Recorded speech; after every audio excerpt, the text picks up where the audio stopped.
будущем мира. 13 января 2015 года прославлен в лике святых. Одного ребенка среди многих перемещенных семей из Фарос Каппадокийских перед их отъездом в Грецию святой Арсений Каппадокийский окрестил и дал ему свое имя, пророчески сказав: «Хочу оставить после себя монаха». Старец Паисий подвязался бесчисленные дни и ночи, прежде чем нашел ответы, полностью вдохновленные благодатью Божией. Летом 1987 года я спросил старца о будущей всемирной войне, той, которую называют Армагеддон, и о которой сообщают Писания. С отеческой заинтересованностью он сообщил мне разные сведения и даже захотел открыть определенные признаки, которые нас убедят, что мы действительно находимся в поколении Армагеддона. Итак, он сказал: когда вы услышите, что воды Ефрата турки перекрывают в верховьях плотины и используют их для орошения, тогда знайте, что мы уже вошли в приготовление великой той войны, и таким образом приготовляется путь для 200-миллионного войска от восхода солнца, как говорит Откровение. Среди приготовлений есть и это: должна пересохнуть река Ефрат, чтобы могло пройти многочисленное войско. Хотя, старец улыбнулся в этом месте, если 200 миллионов китайцев, когда прибудут туда, выпьют по одной кружке воды, они осушат Ефрат. Мне говорили, что армия Китая в настоящий момент составляет 200 миллионов, то есть то конкретное число, о котором пишет святой Иоанн в Откровении. Нужно, однако, большое внимание и просвещенный чистый ум для того, чтобы мы могли различать знамения времен, так как некоторым образом бывает все так, что их не могут различать те, кто не заботится об очищении сердец, и в результате легко заблуждается. Предположим, что кто-то знает, что для того, чтобы прошла миллионная армия, должна высохнуть река Ефрат.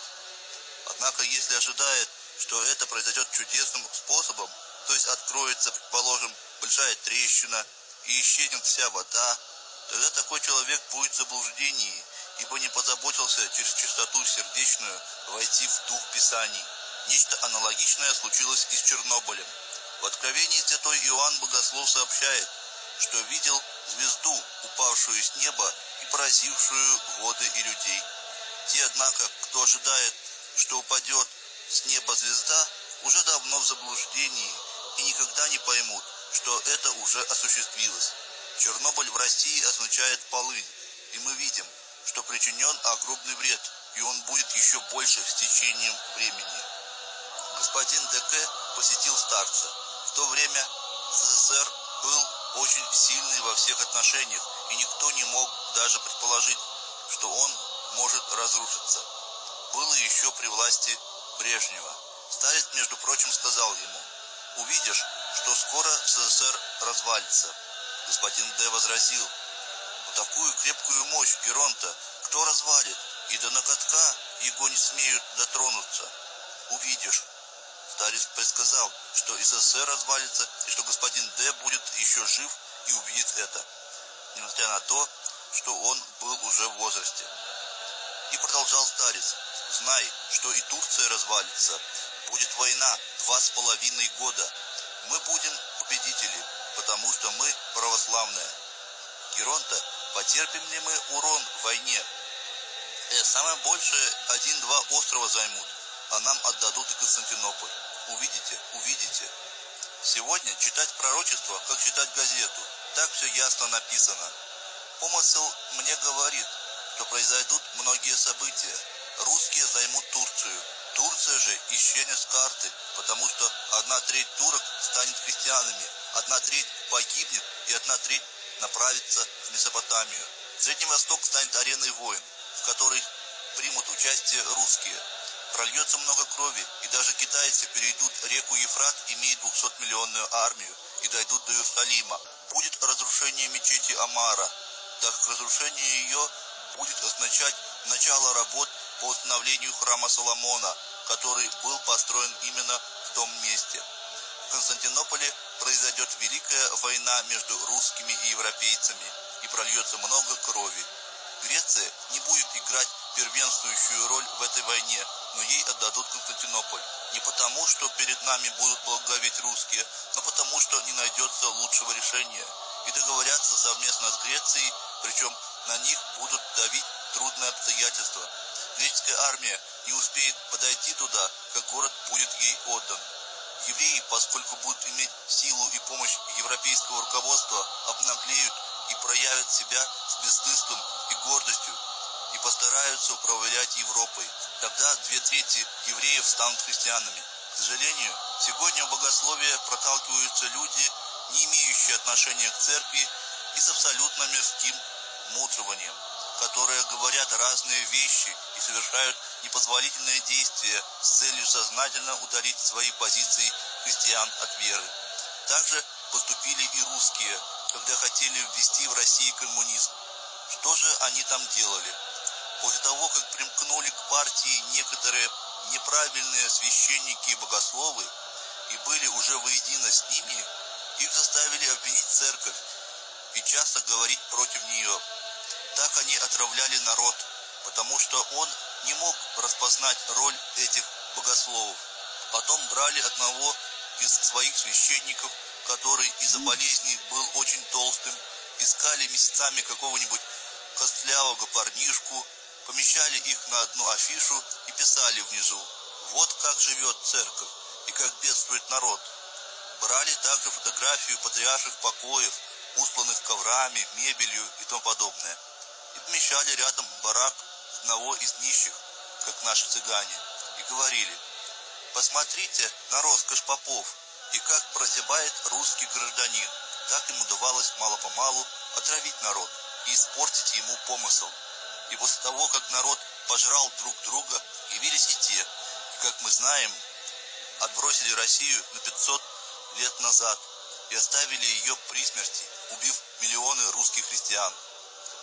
Они будут строить многие козни, но через гонение, которое последует, христианство всецело объединится. Однако не так, как хотят те, кто махинациями устраивает всемирное объединение церквей, желая иметь во главе одно религиозное руководство.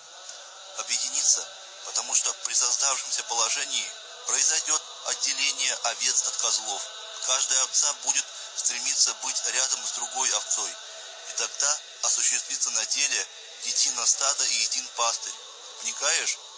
Видим, что это отчасти уже осуществляется. Христиане, ты видел, уже начали чувствовать, что они находятся в нездоровом климате и постараются избежать болезненных ситуаций и притекают тысячами в монастыри и церкви. Скоро увидите, что в городе существуют две части людей: те, кто будут жить блудной и далекой от Христа жизнью, и остальные, которые будут притекать на бдение и в места поклонения. Среднего состояния, как теперь, не может более существовать. Брат спросил старца о событиях в Сербии, и тот, между прочим, сказал: «Европейцы сейчас делают ради турок независимыми области, где живут мусульмане, Босния и Герцеговина. Вижу, однако, что разделят Турцию благородным способом, восстанут курды и армяне, и европейцы потребуют сделать самостоятельными и эти народы. Скажут тогда Турции: мы вам сделали одолжение там, теперь подобным образом должны получить независимость курды и армяне. Так благородно разделят на части Турцию». Святой Арсений в Фаросах говорил верующим, что они потеряют Отечество, но скоро опять его получат. Константинополь будет обязательно взят у турок, но его возьмем не мы, греки, потому что большинство нашей молодежи опустилось и не способно на такое. Бог устроит так, что другие возьмут город и отдадут его нам, и тем решат свою проблему. После провокации турков русские спустятся в проливы Босфор и Дарданеллы, но не для того, чтобы помочь нам. Они будут иметь собственные интересы, но сами того не желая, помогут нам, грекам. Турки будут защищать проливы Босфор и Дарданеллы, потому что они имеют стратегическое значение и подведут туда новые войска. Тогда и другие государства Европы, Англия, Франция, Италия и еще 6-7 государств Европейского Союза увидят, что Россия захватывает часть территорий, и скажут: не пойти ли и нам туда? Может, возьмем какой-то кусок земли? Все захотят отхватить львиную долю. Так вступят европейцы в войну. Россия будет продолжать войну после гибели Турции вплоть до Персидского залива и остановит войска под Иерусалимом. Западные державы будут требовать от русских вывести войска с Ближнего Востока в течение 6 месяцев. Россия, однако, не выведет свои силы, и западные державы начнут собирать войска, чтобы напасть на русских. Начнется мировая война, которая приведет к потерям. Мы будем наблюдать резню, города станут трущобами. Мы, греки, не будем участвовать в глобальной войне. Турция получит удар с севера. Это будет великая катастрофа, но греческая кровь не прольется. Что касается Константинополя, им будут управлять русские, греки и европейцы. Сталин сказал, что до того, как курды и армяне создадут свои государства, Турцию опустошит холера. Старче, сегодня существуют миллионы людей, которые не познали Христа, и совсем мало тех, кто уверовал в Него. Что же будет? Произойдут события, которые потрясут народы. Это не будет второе пришествие, но божественное вмешательство. Люди вернутся к вере, будут просить, чтобы им рассказали о Христе, потянут за руку. Иди сюда, сядь, расскажи мне о Христе. И старше, кого-то сегодня занимает сатана, и они тратят на него время и не уделяют достойного внимания Христу. Мы не должны бояться и переживать за это. Но мы должны знать, чтобы не случилось так, что мы были бы с печатью, сами того не понимая, и чтобы потом не произошло что-то страшное. Огонь, что вспыхнул на Балканах, разгорится. Православные народы Балкан столкнутся с войсками НАТО на территории Турции, которые исчезнут с карты мира. Кипр получит большую пощечину от турков, но это будет временно. Из наших корней вновь возродится Византия. Мир всегда управляется Словом Божиим. Им не управляют ни американцы, ни европейцы. Они могут господствовать недолго.